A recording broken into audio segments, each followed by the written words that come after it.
श्री कृष्णा धार्मिक व्रत कथा में आपका दिल से स्वागत है। आज हम सुन रहे हैं शिव महापुराण की कथा।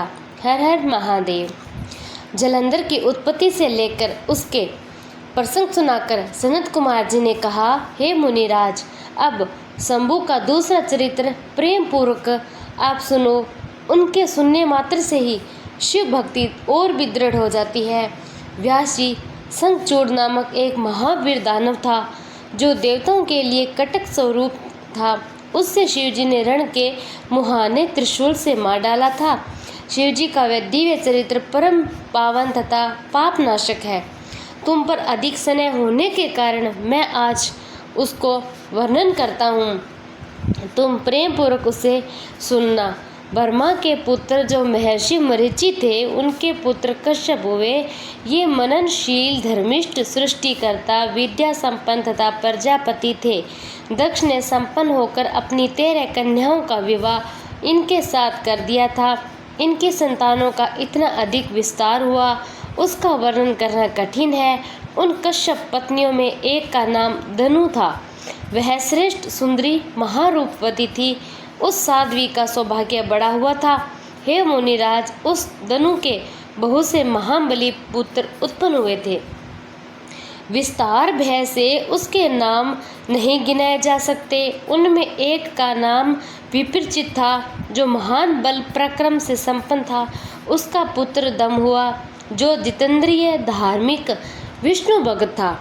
उसके कोई पुत्र नहीं था। जब उस वीर को चिंता व्याप्त हो गई थी, उसने शुक्राचार्य को गुरु बनाकर उससे श्री कृष्ण मंत्र प्राप्त किया था। पुष्कर में जाकर घोर तप करना आरंभ कर दिया था। वहां दृढ़ आसन लगाकर श्री कृष्ण मंत्र का जाप करते हुए उसके 1 लाख वर्ष बीत गए थे। तब उस तपस्वी के मस्तक से एक ज्वालमान तेज निकलकर सर्वत्र व्याप्त हो गया। वह तेज इतना था कि उससे संपूर्ण देवता, मुनि, मनु स्तब्ध हो गए थे। तब वे इंद्र को अगवा बनाकर ब्रह्मा के शरण पर ले गए। वहां उन्होंने संपूर्ण संपत्तियों के दाता विधाता को प्रणाम करके उनकी स्तुति की। फिर विशेष रूप से व्याकुल होकर अपना सारा वृत्तांत उनसे कह सुनाया था। उनकी बात सुनकर ब्रह्मा भी उन्हें साथ लेकर वह सारा वृत्तांत विष्णु को सुनाने के लिए वैकुंठ को चले गए थे। वहां पहुंचकर सब लोगों ने त्रिलोकी के अधीश्वर तथा रक्षक परमात्मा विष्णु विनती भाव से प्रणाम किया और फिर हाथ जोड़कर उनकी स्तुति करने लगे थे।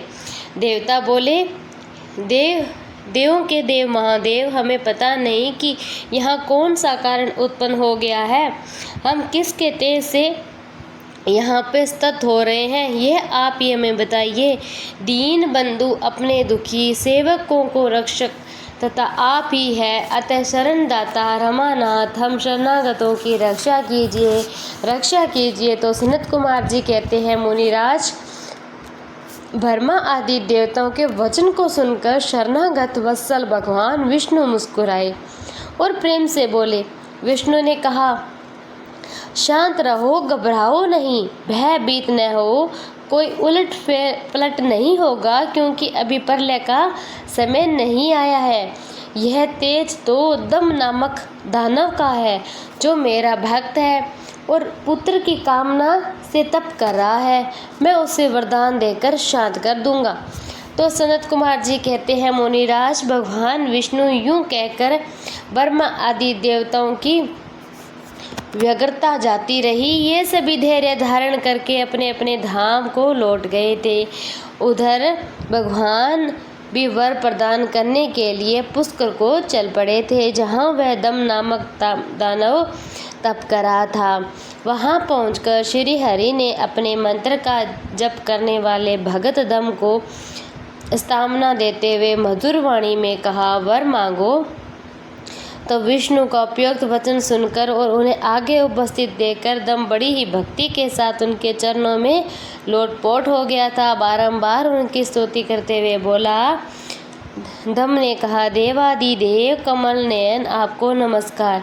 रमानाथ, मुझ पर कृपा कीजिए। त्रिलोकी केश, मुझे एक ऐसा वीर दीजिए जो आपका भक्त और महान बल पराक्रम से संपन्न हो, वह त्रिलोकी को जीत ले, परंतु उसे देवता पराजित न कर सके। तो सनत कुमार जी कहते हैं, मुनिराज दानवराज दम के यूं कहने पर श्री हरि ने उसे यह वर दे दिया। उस घोर तप करके समय अंतर्ध्यान हो गए थे। दानवेंद्र दम की तपस्या सिद्ध हो चुकी थी, जिससे उसका मनोरथ भी पूर्ण हो गया था। वह भी श्री हरि के चले जाने पर उस दिशाओं को नमस्कार करके अपने घर को लौट गया। थोड़े ही समय के बाद उपरांत उसकी भाग्यवती पत्नी गर्भवती हुई। वह अपने तेज से घर के भीतर भाग को प्रकाशित करती हुई शोभा पाने लगी। मुनि श्रेष्ठ श्री कृष्ण के पारदर्शों का अग्रणी जो सुदामा नामक गोप था, जिसे राधा जी ने श्राप दे दिया था, वही उसके गर्भ से उत्पन्न हुआ। उसके बाद आने पर साध्वी दंपत्नी ने एक तेजस्वी बालक को जन्म दिया। तब पिता ने बहुत से मुनीश्वर को बुलाकर उसका विधि पूर्वक जात कर्म आदि संस्कार संपन्न किया। उस पुत्र के संपन्न होने पर बहुत सा बड़ा उत्सव भी मनाया गया। फिर पुत्र दिन आने पर पिता ने उस बालक का शंखचूड़ नामक नामकरण कर दिया। वह अपने पिता के घर में शुक्ल पक्ष के चंद्रमा की भांति बढ़ने लगा। वह अत्यंत तेजस्वी था। उसने बचपन में ही सारी विद्याएं सीख ली थी। वह नित्य बाल क्रीड़ा करके अपने माता पिता को हर्ष बढ़ाने लगा। अपने समस्त कुटुंबियों तथा विशेष रूप से प्रेम से भजन करने लगा। तदंतर जब शंखचूड़ बड़ा हुआ, तब एक मुनि के उपदेश से पुष्कर में जाकर ब्रह्मा जी को प्रसन्न करने के लिए भक्तिपूर्वक तपस्या करने लगा। उस समय वह एक चित्त मन होकर अपनी इंद्रियों को काबू में करके गुरु दृष्टि ब्रह्मा विद्या जप करता रहा। और ये पुष्कर में तपस्या करते हुए दानवराज शंखचूड़ को वर देने के लिए लोग गुरु ऐश्वर्यशाली ब्रह्मा जी शीघ्र ही वहाँ पधारे। उस दानवेंद्र से बोले, वर मांगो।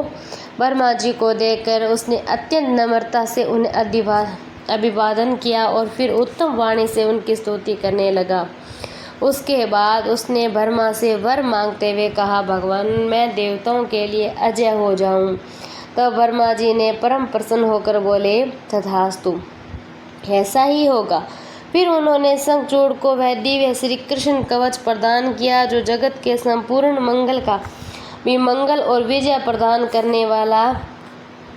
ब्रह्मा जी ने उसे आज्ञा दी, उस बद्रीवन को जाओ। वही धर्मध्वज की कन्या तुलसी का भाव से तपस्या कर रही है, तुम उसके साथ विवाह कर लो। तपोबल से पूर्ण हो चुके थे और मुख पर प्रसन्नता खेल रही थी। पुष्कर में ही उस जगत के मंगल को भी मंगल स्वरूप कवच को गले में बांध लिया था और ब्रह्मा के आज्ञा अनुसार वह तत्काल ही बद्रिका श्रम को चल पड़ा। वहां दानव शंखचूड़ सहसा उस स्थान पर जा पहुंचा जहां धर्मध्वज की पुत्री तुलसी तप कर रही थी। सुंदरी तुलसी का रूप अत्यंत ही सुंदर और मनोहर था। वह उत्तम शील से संपन्न थी। उस सती को देखकर शंखचूड़ उसके समीप ही ठहर गया और मधुर वाणी में उससे बोला। शंखचूड़ ने कहा, सुंदरी तुम कौन हो और किसकी पुत्री हो? तुम यहाँ चुपचाप बैठकर क्या कर रही हो? यह सारा रहस्य मुझे बताओ। सनत कुमार जी कहते हैं, मुने शंखचूड़ के ये सकाम वचन सुनकर तुलसी ने उससे कहा। तुलसी बोली, मैं धर्मध्वज की तपस्विनी कन्या हूँ और यहाँ तपोवन में तप कर रही हूँ। आप कौन है? सुखपूर्व हमें अभीष्ट स्थान को चले जाइए, क्योंकि नारी जाति ब्रह्मा आदि को भी मोह में डाल देने वाली होती है। यह विषय तुल्य निंदनीय दोष उत्पन्न करने वाली माया रूपेणी तथा विचारशील को भी श्रृंखला के समान जकड़ लेने वाली होती है। सनत कुमार जी कहते हैं, महेश तुलसी जब इस प्रकार रस भरी बातें कहकर चुप हो गई थी, तब उससे मुस्कुराती हुई देखकर शंखचूड़ भी कहना आरंभ किया। शंखचूड़ बोला, देवी तुमने जो बात कही है वह सारी की सारी मिथ्या है। ऐसी बात नहीं कि उसमें कुछ सत्य और कुछ असत्य भी है। इसका विवरण मुझे सुनाओ। जगत में जितनी पतिव्रता नारियां हैं उसमें तुम अग्रणी हो। मेरा तो ऐसा विचार है कि जैसे मैं पाप बुद्धि कामी नहीं हूँ, उसी प्रकार तुम भी काम पराधीना नहीं हो। फिर भी इस समय मैं ब्रह्मा जी की आज्ञा से तुम्हारे समीप आया हूँ और गंधर्व विवाह की विधि से तुम्हें ग्रहण करूँगा। भद्रे, क्या तुम मुझसे नहीं जानती हो अथवा तुमने कभी मेरा नाम नहीं सुना? अरे देवताओं में भगदड़ डालने वाला शंखचूड़ मैं ही हूँ। मैं धनु का वंश तथा दम नामक दानव का पुत्र हूँ। पूर्व काल में मैं श्री हरि का पार्षद था। मेरा नाम सुदामा गोप था। इस समय मैं राधिका जी के श्राप से दानव राज शंखचूड़ होकर उत्पन्न हुआ हूँ।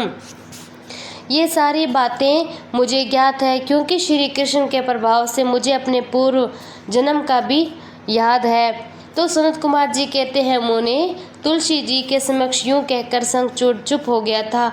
जब दानव राज आदरपूर्वक तुलसी से ऐसा सत्य वचन कहा तब वह परम प्रसन्न हुई और मुस्कुराकर कहने लगी। तुलसी बोली, भद्र पुरुष, आज आपने अपने सात्विक विचार से मुझे पराजित कर दिया है। जो पुरुष स्त्री द्वारा परास्त न हो सके वह संसार में धन्यवाद का पात्र है, क्योंकि जिससे स्त्री जीत लेती है वह पुरुष सदाचारी होते हुए भी सदा अपमान पावन बना रहता है। देवता पितृ समस्त मानव उसकी निंदा करते हैं। जन न शौच तथा मरना शौच में ब्राह्मण 10 दिनों में, क्षत्रिय 12 दिनों में, वैश्य 15 दिनों में शुद्ध हो जाता है तथा शूद्र की शुद्धि 1 मास में हो जाती है। ऐसा वेद का अनुशासन है। परंतु स्त्री से पराजित हुई पुरुष की शुद्धि चीतादाय के अतिरिक्त अन्य किसी प्रकार से संभव नहीं है। इसी कारण उसके पितर उसके द्वारा दिए गए पिंड तर्पण आदि को इच्छा पूर्वक ग्रहण नहीं करते तथा देवता भी उसके द्वारा अर्पित किए गए पुरुष फल आदि को स्वीकार नहीं करते हैं। जिसका मन स्त्रियों द्वारा आहत हो जाता है उसके ज्ञान, उत्तम तप, जप, होम, पूजन, विद्या और दान से लाभ यथार्थ उसके ये सभी निष्फल हो जाते हैं। मैंने आपके विद्या, प्रभाव और ज्ञान की जानकारी के लिए आपकी परीक्षा ली है, क्योंकि चाहिए कि वह अपने मनोनीत क्रांत की परीक्षा करके ही उसे पति रूप से वर्ण करें। तो सनत कुमार जी कहते हैं, व्यास जी, जिस समय तुलसी यूं वार्तालाप कर रही थी उसी समय सृष्टिकर्ता ब्रह्मा वहां आ पहुँचे और इस प्रकार कहने लगे। ब्रह्मा जी ने कहा, शंखचूड़, तुम इसके साथ क्या व्यर्थ में वाद विवाद कर रहे हो? तुम गंधर्व विवाह की विधि से इसका प्राणी ग्रहण करो, क्योंकि निश्चित ही इसका प्राणी ग्रहण करो, क्योंकि निश्चित ही तुम पुरुष रतन हो और सती साध्वी नारियों में रतन स्वरूप है। ऐसी दशा में निपुणता और निपुण के साथ समागम गुणकारी ही होगा। फिर तुलसी जी और लक्ष्य करके बोले, सती साध्वी तुलसी, तो ऐसे गुणवान क्रांत की क्या परीक्षा ले रही है? यह तो देवताओं और असुरों तथा दानवों का मान मर्दन करने वाला है। सुंदरी, तो इसके साथ संपूर्ण लोक में सर्वदा उत्तम और उत्तम स्थान पर चिरकाल तक विहार कर शरीर रात होने पर पुण्य गोलोक में श्री कृष्ण को ही प्राप्त होगी। इसकी मृत्यु हो जाने पर भी वैकुंठ में चतुर्भुज भगवान को प्राप्त करोगी। सनत कुमार जी कहते हैं, मुने, इस प्रकार आशीर्वाद देकर ब्रह्मा अपने धाम को चले गए। तब दानव शंखचूड़ और गंधर्व विवाह विधि से तुलसी का पाणी ग्रहण किया। यूँ तुलसी के साथ विवाह करके वे अपने पिता के स्थान को चला गया और मनोरम भवन में रमणीय के साथ विहार करने लगा। सनत कुमार जी कहते हैं, जब शंखचूड़ तप करके वर प्राप्त कर लिया, वह विवाहित होकर अपने घर लौट आया। तब दानव और दैत्यों में बड़ी प्रसन्नता हुई। वे सभी असुर तुरंत ही अपने लोक से निकलकर अपने गुरु शुक्राचार्य के साथ दल बनाकर उसके निकट आए और विनय पूर्वक उसे प्रणाम करके अनेक प्रकार से आदर करते हुए उसका सत्वन करने लगे। फिर उसे अपना तेजस्वी स्वामी मानकर अत्यंत प्रेम भाव उसके पास ही खड़े हो गए। उधर धम कुमार शंखचूड़ भी अपने कुल गुरु शुक्राचार्य को आया हुआ देखकर बड़े आदर और भक्ति के साथ उन्हें प्रणाम किया। तदंतर गुरु शुक्राचार्य समस्त असुरों के साथ सलाह करके उनकी संपत्ति शंखचूड़ को दानव और असुरों का अधिपति बना दिया। दंभपुत्र शंखचूड़ प्रतापी और वीर था। उसी समय असुर राज्य पर अभिषिक्त होने के कारण वह असुर राज विशेष रूप से शोभा पाने लगा। तब उसे सहसा देवताओं और आक्रमण करके वेग पूर्वक उनका संहार करना आरंभ किया। संपूर्ण देवता मिलकर भी उनके उत्कृष्ट तेज को सहन न कर सके, अतः समर भूमि से भाग चले और दीन होकर यंत्र तंत्र पर्वतों की गुहों में जा छिपे थे। उनकी स्वतंत्रता जाती रही। वे शंखचूड़ के वशमती होने के कारण प्रभाहीन हो गए थे। इधर शूरवीर प्रतापी दंभ कुमार दानव राज शंखचूड़ भी संपूर्ण लोगों को जीतकर देवताओं का सारा अधिकार छीन लिया था। वह त्रिलोकी को अपने अधीन करके संपूर्ण लोकों पर शासन करने लगा। स्वयं इंद्र बनकर सारे यज्ञ भागों को भी हड़पने लगा तथा अपनी शक्ति से कुबेर, सोम, सूर्य, अग्नि, यम और वायु आदि के अधिकारों का भी पालन करने लगा। उस समय महान बल पराक्रम संपन्न महावीर शंखचूड़ समस्त देवताओं, असुरों, दानव, राक्षस, गंधर्व, नाग, किन्नर, मनुष्य, त्रिलोकी अन्याय प्राणियों का एक सम्राट था। इस प्रकार महान राजेश्वंदर शंखचूड़ बहुत ही वर्षों तक संपूर्ण भवनों के राज्य का उपभोग करता रहा।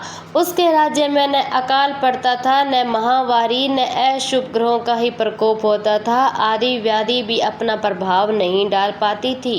यूँ सारी प्रजा सदा सुखी रहती। पृथ्वी बिना जोते ही अनेक प्रकार के धान्य उत्पन्न करती थी। नाना प्रकार की औषधि उत्तम उत्तम फलों और रसों से युक्त थी। उत्तम उत्तम मणियों की खदानें थी। समुद्र अपने तटों पर निरंतर ढेर के ढेर रत्न बिखेरे रहते थे। वृक्षों में सदा पुष्प फल लगे रहते। सरिताओं में नीर बहता रहता। देवताओं के अतिरिक्त सभी जीव सुखी थे। उनमें किसी प्रकार का विकार नहीं उत्पन्न होता था। चारों वर्णों आश्रमों के सभी लोग अपने अपने धर्म में स्थित रहते थे। इस प्रकार जब वह त्रिलोकी का शासन कर रहा था उस समय कोई भी दुखी नहीं था। केवल देवता भ्रात दोहे वश दुख उठा रहे थे। मुने महाबली शंखचूड़ लोकों का निवासी श्री कृष्ण परम मित्र था। साधु स्वभाव वाला था। वह सदा श्री कृष्ण की भक्ति में निरत रहता। पूर्व शाप बस उसे दानव की योनि में जन्म लेना पड़ा था, परंतु दानव होने पर भी उसकी बुद्धि दानव की नहीं थी। प्रिय व्यास जी उसके बाद जो पराजित होकर राज्य से हाथ धो बैठे थे वे सभी सुरगण तथा ऋषि परस्पर मंत्रा करके ब्रह्मा जी की सभा को चले। वहां पहुंचकर उन्होंने ब्रह्मा जी का दर्शन किया। उनके चरणों में अभिवादन करके विशेष रूप से उनकी स्तुति की। फिर आकुल रूपता पूर्वक अपना सारा वृत्तांत उन्हें कह सुनाया। तब ब्रह्मा उन सभी देवताओं तथा मुनियों को ढाढ़स बंधाकर उनके साथ सत्पुरुष को सुख प्रदान करने वाले वैकुंठ लोक को ले गए थे। वहां पहुंचकर देवगणों सहित ब्रह्मा ने रमापति का दर्शन किया। उनके मस्तक पर किरीट सुशोभित था। कानों में कुंडल झिलमिला रहे थे। कंठ में वरमाला से भूषित वे चतुर्भुज देव अपनी चारों भुजाओं में शंख चक्र गदा पद्म धारण किए हुए श्री विग्रह पर पीताम्बर शोभा दे रहा था और सन आदि सिद्ध उनकी सेवा में नियुक्त थे। ऐसे सर्वव्यापी विष्णु की झांकी करके ब्रह्मा आदि देवताओं तथा मुनीश्वर ने उन्हें प्रणाम किया। फिर भक्तिपूर्वक हाथ जोड़कर वे उनकी स्तुति करने लगे थे। देवता बोले, वैकुंठ आदिपते आप देवों के भी देव, लोकों के स्वामी, आप त्रिलोक की गुरु श्री हरे, हम सब आपके शरणागत हुए, आप हमारी रक्षा कीजिए।